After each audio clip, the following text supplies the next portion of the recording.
नवीन और जया का प्यार स्कूल से शुरू होकर कॉलेज तक पहुंच चुका था। दोनों एक दूसरे से बेहद प्यार करते थे और दोनों ने एक साथ ढेर सारे सपने देख रखे थे। अपनी खुशहाल जिंदगी के नवीन का ये आखिरी साल था कॉलेज में। शाम को मिलने की बात कहकर जया ने फोन काट दिया था। नवीन ने देखी घड़ी, अभी दिन के 3 बज रहे थे। वो जया से मिलने के लिए बेचैन हो रहा था। जया को अपनी बाहों में भर लेना और उसके बदन की वो मीठी सी खुशबू नवीन को बहुत अच्छी लगी थी। जया भी नवीन के बाहों में एक गुड़िया की तरह सिमटकर अपना सब कुछ भूल जाती थी। दोनों इसी तरह लिपटकर बिना कुछ कहे काफी देर तक एक दूसरे की बाहों में खोए रहते थे। नवीन को उसी पल का इंतजार फिर से था। आज नवीन ने महसूस किया कि जया की आवाज में एक बेचैनी सी थी, शायद मुझसे मिलने की बेचैनी। नवीन ने मन ही मन में सोचा और मुस्कुराया। शाम होने को आई थी। अचानक नवीन के घर की घंटी बजी और इससे पहले कि नवीन दरवाजे तक पहुंचता, उसकी माँ ने दरवाज़ा खोला। जया ही थी। उसने नवीन की माँ को नमस्ते की और सीधे नवीन के कमरे की तरफ बढ़ गई। नवीन की माँ को उसके प्यार के बारे में सब पता था, इसीलिए वो मुस्कुरा के रह गई। नवीन, मैं चाय बना रही हूँ, आके ले जाना थोड़ी देर में। किचन से नवीन की माँ ने वहीं से नवीन को कहा। अच्छा माँ, नवीन ने कमरे के भीतर से ही जवाब दिया। दरवाज़ा हल्का सा भेड़ कर नवीन ने जया को अपनी बाहों में ले ली। जया के बदन की इसी खुशबू के लिए वो इंतजार कर रहा था अब तक। जया ने गुलाबी रंग का सलवार कुर्ता पहना हुआ था। ये रंग उसके गोरे बदन पे खूब खपता था। नवीन की बाहों में सिमटी जया ने अचानक अपना सिर नवीन की तरफ उठाया। नवीन का जैसे सीना फट गया हो। जया की तरफ देखकर जया की आंखों में आंसू की मोटी मोटी बूंदें थी। नवीन हक्का बक्का होकर समझ नहीं पाया कि अचानक से ये क्या हो गया है। फिर उसने सबसे पहले जया के आंसू पोंछे। उसका फूलों जैसा कोमल चेहरा अपने दोनों हथेलियों के बीच लिए और पूछा, क्या हुआ जान, तुम क्यों रो रही हो बाबू? इतना सुना था कि जया जैसे और टूट गई और बिना आवाज के वो और रोने लगी। उसकी आंखों से आंसू निकलते आंसू नवीन का सीना जैसे फाड़ दे रहे थे। नवीन से रहा नहीं गया और उसने सबसे पहले दरवाजा बंद किया ताकि जया के रोने की आवाज़ कमरे के बाहर न जाए। फिर उसने जया को अपने बिस्तर पे बैठाया और खुद नीचे ज़मीन पे बैठा। जया के हाथ अपने हाथों में लेकर उसने जया से कहा, जान अब बोलो, ऐसा क्या हो गया है कि मेरी बाबू रो रही है? तुम्हें पता है नहीं मेरे दिल पे क्या गुजर रही है? तुम्हारे आंसू देखकर अब प्लीज़ बताओ क्या हुआ है। जिया ने अपने आंसू पोंछे, अपने आप को संभाला और नवीन का हाथ पकड़कर बोली, हमारा साथ यहीं तक था जान, हमारे रास्ते आज के बाद कभी साथ न होंगे। नवीन को जैसे कोई करंट लगा हो। उसने जिया के हाथ को कस के दबाया और चीखा, क्या पागलों जैसी बातें कर रही हो? होश में तो हो बाबू तुम। जिया की आंखों से फिर से आंसू टपकने लगे। उसने नवीन को अपने पास बिस्तर पे बिठाया और उसका हाथ पकड़ ली।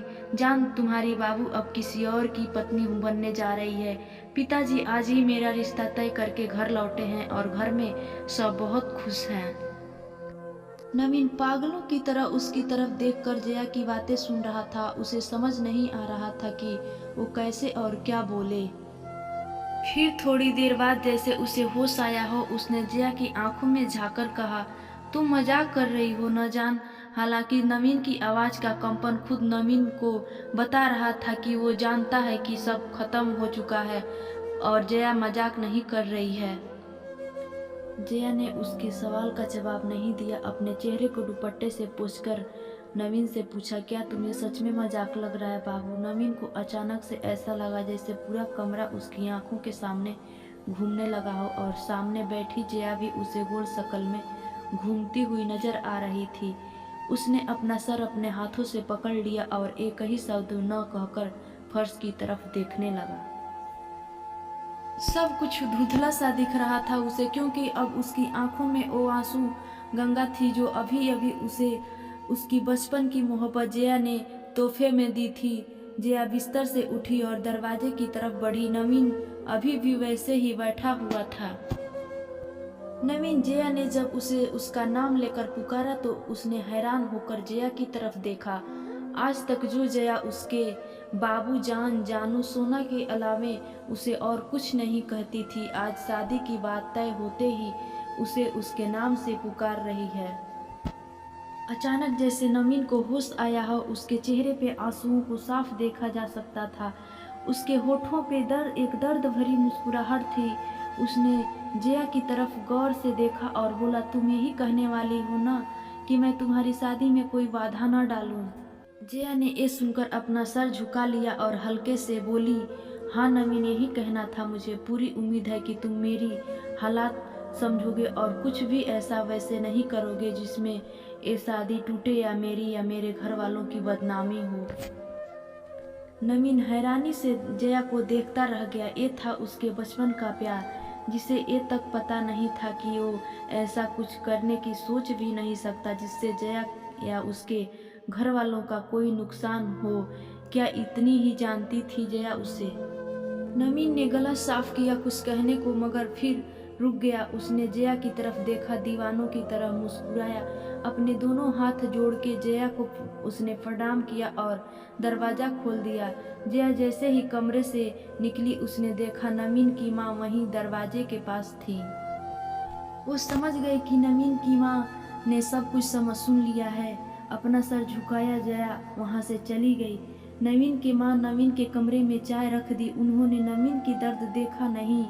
नवीन जैसे शून्य की तरह देख रहा था। उसकी माँ बेटे का दर्द देख न पाई और कुछ कहे बिना कमरे से निकल गई। नवीन जैसे ही चेतना वापस आई हो, उसने चाय के कप को देखा। चाय से निकली भाप उसे अपने जख्मी दिल के धुएं की तरह लगी। उसे जया का चेहरा याद आया। उसके आंसू अब उसे नकली से दिख रहे थे और जया के चेहरे पे शादी तय हो जाने की खुशी अब वो याद कर पा रहा था। नवीन की सिर्फ दिल ही नहीं, भरोसा भी टूटा था। उसने बाहर देखा, अंधेरा बढ़ने लगा था, बाहर भी और उसकी जिंदगी में भी। नवीन की आंखों में आंसुओं का नया समंदर फिर से दस्तक दे रहा था। तो दोस्तों, कैसी लगी ये सैड लव स्टोरी? उम्मीद करती हूँ आपको अच्छी लगी होगी। जल्द ही फिर मुलाकात होगी किसी नई अच्छी कहानी के साथ।